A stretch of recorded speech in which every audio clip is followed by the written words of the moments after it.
Hello my dear friends, you're in the Military Summary channel, and today we will discuss the situation in Ukraine on the 8th of August of 2024. Today we have a lot of very interesting updates, so let's start. And probably the Russians were saying that yesterday, the 7th of August, or the day before yesterday, the 6th of August, when everything started, were the worst day for Russia. But telling the truth, if we are talking about events and updates that we are receiving from Sumy district, we can make a conclusion that today, the 8th of August of 2024, is the worst day ever for Russia, probably since the beginning of the special military operation. As you can see, we received significant number of geolocations. We have a lot of confirmed information, we have a lot of unconfirmed information, we have changes on the ground, we have changes on the map, but we don't have changes on the ground due to the different things. And let's start. And first, of course, we're going to start with the southern part. Let's go step by step from smallest events to the biggest. According to different mappers, like neutral mappers, the Ukrainians during the previous 24 hours managed to improve their positions in the southern flank of Sudzha offensive operation, and the Ukrainians established complete control over the village by the name of Milovoy and Kurilovka. And of course, the Ukrainians established complete control over the village by the name of Guyeva. Now let's move further, and now we are going to talk about the situation in Sudzha itself. And now we still have a lot of doubts, we still have a lot of questions whether the Ukrainians managed to establish complete control over the village or not. Because according to different mappers, at least according to neutral mappers, the Ukrainians managed to establish complete control over at least the western part of the village, of the city, and the Ukrainians managed to establish complete control over the central part of the city. Currently, according to different mappers, neutral mappers, the Russians control just the eastern part of Sudzha, that located on the Russian side of the river by the name of Sudzha. Furthermore, according to different military experts, pro-Russian military experts, according to my information, that was the statement of a pro-Russian expert, the Ukrainian armed forces have begun to construct fortifications. They have begun to dig trenches, dugouts and caponiers for equipment in full profile on the territory of Russian Federation in Kursk region. In particular, in the area of the Sudzha, company strongholds are being deployed for small groups of Ukrainian armed force within 2-3 units of armored vehicles. The Ukrainian forces manpower is located in residential buildings where positions and temporary accommodation points for personnel are being set up. And this is the statement about the situation in the part of Sudzha that was captured by the Ukrainians. But anyway, all these things, all these telegram posts, all these different map changes according to different mappers doesn't give us the most important answer to the most important question, whether the Ukrainians managed to establish control over the city or not. And as for this, I would like to discuss with you some geolocations that were published during the previous 24 hours. This is the first geolocation that we have already discussed in the previous video. This point was geolocated for 100% sure, and this post was published somewhere at 10 a.m. of the local time. In these pictures, we can see Ukrainian armored vehicle that were moving along this road. Of course, based on this just one picture, it's very difficult to understand whether the Ukrainians established complete control over Sudzha or not. So that's why this might be the situation that the Russians captured as a result of clashes in another Ukrainian vehicle, and the Russians were evacuating this vehicle. So we don't know for sure, and this is not enough of evidence to make 100% let's say conclusions. Furthermore, we got additional video. In this video, we can see the Russian helicopter that was flying above Sudzha, and we can see the destroyed Russian convoy. But the author of this video says that this event took place yesterday on the 7th of August. So based on this geolocation that we got today, we can't make a conclusion the same, that whether the Ukrainians control or not. And let's talk about this geolocation. As you can see, this is already the western outskirts of Sudzha itself. And in this video, we can see the Ukrainian Ukrainian Kozak, the personnel vehicle, and we see significant, not significant, just 5-10 Ukrainian soldiers who landed exactly in this area. The Russians, as you can see, were conducting reconnaissance operation, and they were flying above the Ukrainians and probably coordinating the Russian artillery forces and FPV drone operators and drone operators. And as a result of another Lancet strike, the Ukrainian personnel carrier was destroyed. And this event, of course, was geolocated exactly in this point. And based on this video, based on this geolocation, we can make a conclusion that at least during the day, and this video, by the way, was published, let's say, somewhere at noon time, most likely the Ukrainians managed to reach at least the western outskirts of the city. If you ask my opinion, what do I think about the situation? I think that the Ukrainians have already captured around 70-80% of Sudzha. We don't have geolocations to confirm this, but it's like a fifth feeling that you understand that probably this is exactly what happened today, that the Ukrainians most likely currently are unstoppable. The Russians are trying to stabilize the situation, but for now they can't do this. Now let's move a little bit further to the north. We have the village of Kazachye Lokhna. We have a lot of updates also as post today. We got report from neutral mappers that Ukrainians also managed to establish complete control at least over the fields and the tree lines located to the south on the Russian side, let's call it like this, of Sudzha River. This is Lokhna River, and that's the Russians, at least in the morning or at noon time, still were controlling Kazachye Lokhna itself. But later the forces, the soldiers and the telegram channel of 79th Air Assault Brigade stated that during the day the Ukrainians managed to force the Russians to fall back from this village as well, and that Kazachye Lokhna was captured by the Ukrainians. So this is very difficult situation, as you can see. Furthermore, according to the same brigade, according to the same post, the Ukrainians established complete control over the village by the name of this one, Kruglinka. Now let's talk about the central part. We are still talking about the territory that, according to different mappers, was captured by the Ukrainians by, let's say, noontime of 8th of August. In the final part of discussion of Kursk offensive operation, we'll talk about possible additional Ukrainian progress outside this territory. Now we're going to talk about Sverdlikova, the central part of possible Ukrainian foothold. In this video, we can see a significant number of Ukrainian armored vehicles that were located in these intersections of road, and as a result of Lancet strike, one of the vehicles was destroyed by the Russians, or at least damaged. This video was geolocated, as you can see, and this video shows additional progress of the Ukrainians, and that Ukrainians do have 100% control over the village by the name of Sverdlikova.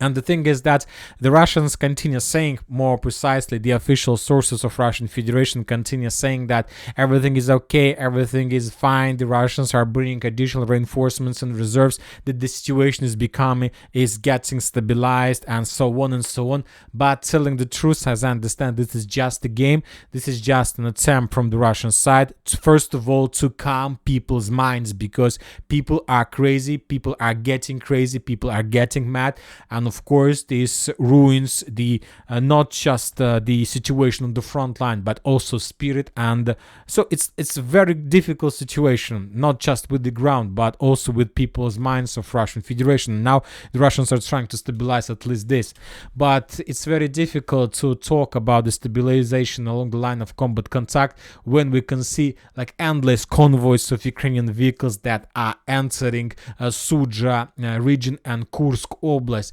In this video, for example, we can see up to 10 armored vehicles. This is just the number of vehicles that's managed to get inside of this screen, inside of this picture. Most likely there were much more vehicles that were entering the territory of Russian Federation. As you can see, they were entering without any problems, without any resistance, without any artillery or Lancet strikes. It's like endless process. The Ukrainians are sending more and more forces in the territory of Russian Federation. Now let's talk about northern foothold, about the area between Nikolaya Darina and Nova Ivanovka. The Russian sources published the video how they were bombing and attacking the Ukrainian positions inside of the village by the name of Ivana Novodarivka, and this video confirms that's not Novodarivka but just Darina, and this video confirms complete Ukrainian control over this territory and the Russians to slow down. The Ukrainians were bombing this area, so no doubts about this part. And we have additional videos from Novo Ivanovka. In this video we can see the concentration of Ukrainian forces, another video with significant number of armored vehicles, personnel carriers, tanks that were stretched by the Ukrainians along this tree line. Most likely the Ukrainians were preparing themselves before another offensive operation, or they retreat, or let's say moved back after another attack and were regrouping. Anyway, when the Russians discovered the concentration of Ukrainian forces, they attacked them. So we've just discussed the situation that been taken development during the day, almost by the evening, almost by the time I began making this video.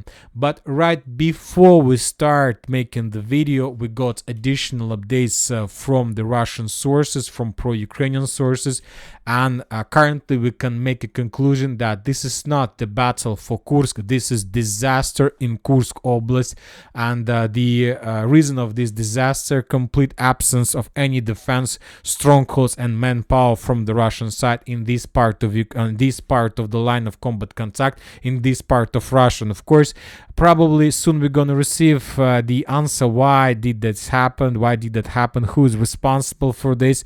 But before this, let's discuss additional details about the situation that were taking place outside of this white cloud. And let's start with the village of Snagast. According to different Russian military experts, the Ukrainians were begun offensive operation towards this village as well. But the thing is that according to pro-Russian sources and also according to different pro-Ukrainian sources, at least by the end of 8th of August, the Russians managed to repel every single attack that was made by the Ukrainians. It looks like the situation in this direction was more or less stabilized. We will discuss the reasons of the stabilization just in 5 minutes. Furthermore, according to different sources, the Ukrainians were conducting significant number of attempts to attack the Russian positions on the road between Novo Ivanovka towards the village of Kareneva. And according to different sources, the Ukrainians managed even to enter Kareneva itself, and they were moving between the streets and the buildings in the village. But later, the Russians managed to bring additional reinforcements and reserves, and as a result of very heavy clashes between the Ukrainian reconnaissance and sabotage groups inside of Kareneva and Russian forces, the Ukrainians were defeated and they were forced to fall back, probably towards this tree line, where later they were attacked by the Russian missiles. So as for Kareneva, this is the second city in Kursk region where the Russians managed to organize more or less reliable defense. This is the second city where the Russians managed to repel Ukrainian attack and to force them to fall back. We're not saying that Ukrainians are not able to capture this village, because the most military experts are saying that those were something like reconnaissance in force or in combat. Obviously, the Ukrainians, after regrouping, will make additional attempts to attack, and maybe then the Russians will be forced to fall back further in the western or northern directions. Now let's talk about the most weird, most strange updates that we received. During the previous 24 hours, the Ukrainian sources and the Russian sources reported that there were very heavy clashes in the vicinity of two villages, Kromskie Byki and Anastasievka. So these are two villages where, according to the Russian and pro-Ukrainian sources, were discovered the sabotage and reconnaissance forces of armed forces of Ukraine. And we have also some map changes according to different mappers, Western mappers. They are showing like the village of Kromskie Byki, Anastasievka and Ivnitsa under complete Ukrainian control. And we have some statements from the Russian military experts that Ukrainian armed forces are fighting near the village Kromskie Byki. This is Kromskie Byki. The Ukrainian armed forces brought in 6 Bradleys. The Ukrainian armed forces are taking up small positions in Suja. The Ukrainian armed forces are being hit by fire in the village of Ivashki. So when this post was published, it was very difficult to understand. It was very difficult to trust this piece of news because it sounds and it looks like very weird, and of course it looks like crazy. But later during the day we got additional updates that more or less confirmed the situation in this direction. We don't know for sure whether the Ukrainians managed to capture these villages or not, but if this information is correct and if the Ukrainians are able to establish complete control over the village by the name of Kromsky Byki, then we can calculate the distance from between edge Ukrainian positions and the Kursk ATS nuclear power plant, and the distance in this case is going to be less or around 30 kilometers. So this is the situation. So 31 kilometers plus minus from different coordinates, so around 30 kilometers between Kursk nuclear power plant and Ukrainian possible edge positions in this direction. But the most interesting we received a little bit later. As we discussed, the Ukrainians were conducting offensive operations to the east from Lenidova. There were clashes, there were reports about clashes in Viktorovka, Malaya Loknya, and all the cities and villages along this road. Of course, it was very difficult to understand whether it's true or not. We have different reports from different mappers, but later, once again, right before we start making the video, we got one of the most important geolocation that confirms the Ukrainian significant progress in this direction. Let's take a look at this video. The video was geolocated, and in this video we can see two Ukrainian armored vehicles that left the road because they discovered the Russian drones flying above them, and they realized that the Russians are about to begin attacking them with drones, with artillery or whatever, and they were trying to hide their equipment in the forest, but the Russians were following them, of course. That was one of the sabotage and reconnaissance group that were moving deep inside of the Russian territory. We see that Ukrainians abandoned their vehicles, and now we see how the Russians began bombing this territory. So this video confirms additional progress of armored forces of Ukraine, and that Ukrainians were discovered exactly in this point. This is obviously significant progress, and this obviously confirms that Ukrainians managed to break through third or fourth or fifth or sixth defense belt of armored forces of Russian Federation, and they're getting deeper and deeper inside of Russian territory. Furthermore, according to a pro-Russian military expert Riber, the Ukrainians managed to establish complete control over the village of Suja, or at least the village was encircled by the Russians from different sides. Furthermore, he stated that the Ukrainians entered Martinovka. From Martinovka, the Ukrainians moved further in direction of the village Kruglik, and from the village of Kruglik, the Ukrainians moved even further in direction of the village by the name of Большое Soldatskaya. And according to pro-Russian military experts, there are very heavy clashes exactly for this city on the way to Kursk itself. And according to the Russians, the situation is critical, but under complete control of armed forces of Russian Federation. And by the evening of 8th of August, the Russians managed to repel every single attack in this direction. So this is the situation, and based on these geolocations, based on these updates, based on everything you can see in front of your eyes, we can make a conclusion that the area of Ukrainian operation is much bigger in comparison with this great cloud. Basically, the area of Ukrainian operation is something like this, and this is probably 3 times more that Ukrainians managed to establish complete control over by the evening of the 8th of August. Tomorrow and probably this evening we're going to receive additional changes on the ground, of course in Ukrainian favor. And when talking about the stabilization of the front line by the Russians, maybe the Russians will be able to stabilize, and obviously the Russians will be able to stabilize the line of combat contact, let's say in 2 days, in 3 days, maybe in a week. The question is not whether the Russians are able to stabilize or not. The question is where exactly the Russians can do this. Maybe in the area of Kursk power plant, nuclear power plant, maybe in the area of Kursk itself, maybe along this white line. This is the first question. Yes, the Russians probably will stabilize the situation.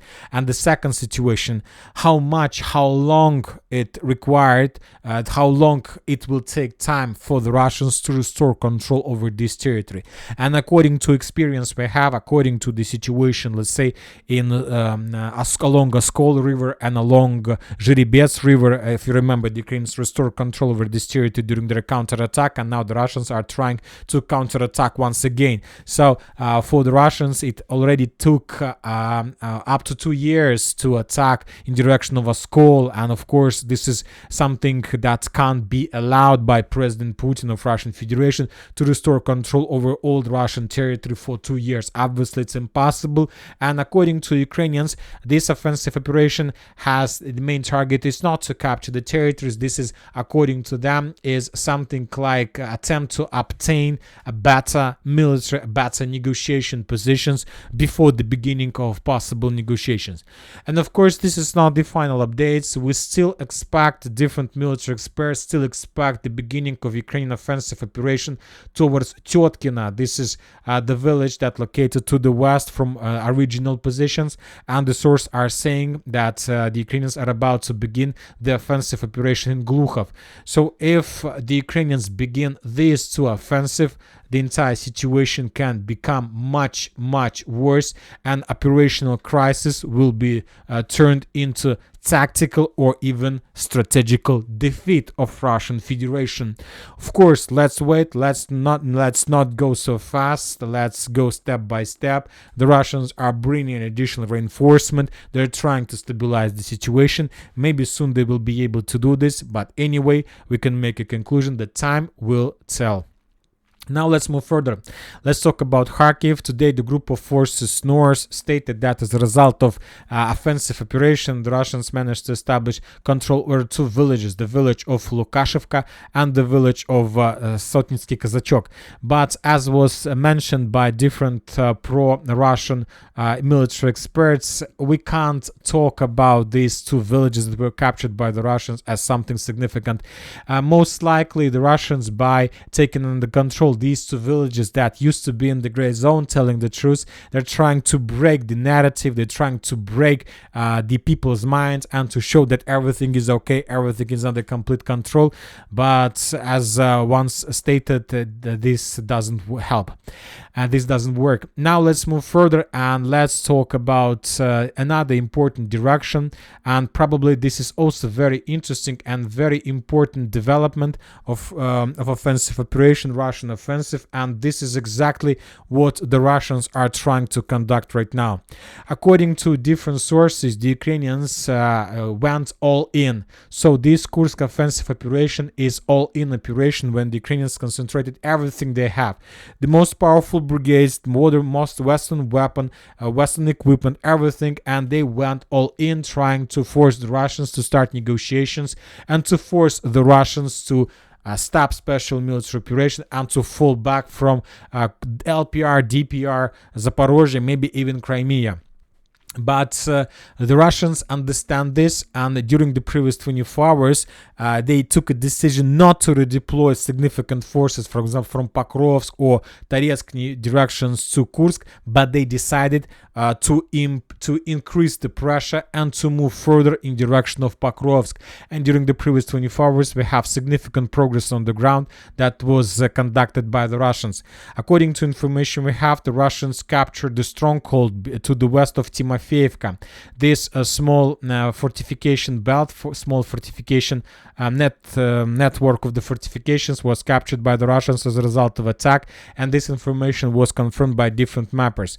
Furthermore, according to information we have, the Russians established complete control over the village by the name of Lysyche. So this information also was provided by different mappers. For now, we haven't received any geolocations that can confirm this, but most likely this is exactly what happened there. Furthermore, the Russians managed to increase the encirclement of Ivanovka, and most likely during the next few days, or maybe during the upcoming night, the Ukrainians will abandon their positions completely towards more reliable positions in the village village of Novotoretskaya. So as you can see, the Russians continue their cold-blooded offensive operation without noticing this critical situation in Kursk, because they understand that this is most likely the final battle. While the Ukrainians are trying to show something in Kursk area, probably to get additional fundings or something like this, the Russians continue offensive to Pokrovsk despite the problems in Kursk. Furthermore, we have adjusted the map significantly, as you can see, in the vicinity of Vysole. Today, the Russian sources published the video of how they were storming and attacking the Ukrainian positions exactly in this point. As you can see, there is a rich network of the fortifications, the Ukrainians in trenches, and at some points of the video, we can see the moment when the Russians start clearing the territory with infantry. And these fortifications were captured, which confirms also complete control over the village by the name of Vysole. So as you can see, the Russians managed to bypass this territory, and now they're about to begin movement further in the northwestern direction. We will discuss this in a second. Furthermore, according to Russian sources, they managed to secure and to establish complete control over the village by the name of Sergeyevka. This territory was captured, and we have additional videos from the Russian side. In this video, we can see the Russians who were holding their flag in the southern part of the village, but the Russians are saying that they captured the village completely. Furthermore, according to information we have, the Russians established control for over more than 80% of Zhelane, and that Ukrainians were blocked in the southeastern part of the village, and currently they are no longer available for evacuation because the roads that are going here are under complete Russian FPV drone control. But anyway, most likely some Ukrainian soldiers will be able to evacuate and to run further in the Novozhelane direction. Now, this is the situation that been taking place in the area that we have already familiar with during the previous 24 hours. Now let's talk about the situation outside of this area. And first we're going to talk about Grodovka. According to pro-Russian sources, the Russians managed to break through the Ukrainian defense belt and to enter the village of Grodovka itself. And the edge Russian stormtroopers began digging in deeper process in the most southeastern part of the village of Grodovka. Furthermore, the Russians continue moving further to the west from Sergeyevka in direction of Orlovka, and now there are very heavy clashes exactly on the outskirts of this village. Additional gains and additional progress the Russians reported towards the village of Mykolaievka. Currently, the Russians improved their positions along the railways, and there are very heavy clashes also in the vicinity of this village. Furthermore, as you can see, we have significant number of geolocations of Russian FPV drone strikes on Ukrainian vehicles, personnel carriers that were moving from one village to another. Probably they were redeploying wounded soldiers or bringing additional reinforcements and reserves. And despite very difficult situation in Kursk, we see that the Russians decided not to once again redeploy their reserves to Kursk, every single forces they have, but they decided to increase the pressure towards Pokrovsk. And this is the main point of the Russians, to move further despite the problems, despite the bad situation. And now it's just the game of who has stronger balls, the Ukrainians or the Russians, because sooner or later either the Russians or the Ukrainians will be forced to decide and to make the decisive decision to keep staying on the ground. For the Ukrainians, we are talking about continue offensive operations towards nuclear power plant, or to move reinforcement here. And the same story from the Russian side, to stay here on the ground and to continue moving further in direction of Pokrovsk, or to take significant number of reserves and to move them to Kursk. And the thing is, and the problem is, who will make this decision to move forces from one side to another will lose this battle. And this is the situation. Now both sides, without having significant enough of forces in Pokrovsk and Kursk direction, try to create defense, to stabilize the situation, but currently neither the Russians nor the Ukrainians are able to do this. But the question is, what is going to happen tomorrow or the day after? As for the Ukrainians, they have this difficult situation Ukraine with defense in Pokrovsk direction for a very long period of time. And this progress of armed forces of Russia is not something new, because all these fields and villages were captured by the Russians during the previous few weeks, and the Russians just continued doing what they were doing, but now they're just increased the pressure. But as for Kursk direction, now the Russians have operational crisis in this area, but once again, as we discussed in the beginning of this video, most likely the Russians would stabilize the situation. Yes, they lost the territories, yes, they lost cities and villages, but on the other side, we see that Ukrainians are sending more and more forces, and today we got report that most likely the Ukrainians have used or about to use everything they have. It's obviously all in. And when the Russians realize that Ukrainians used everything they have, the Russians may start offensive from any other direction, and then the Ukrainians basically would not have forces to stop them. The Russians may attack towards Chernihiv, the Russians may begin offensive towards Odessa, the Russians may attack everywhere they want, and the Ukrainians will not be able to show anything.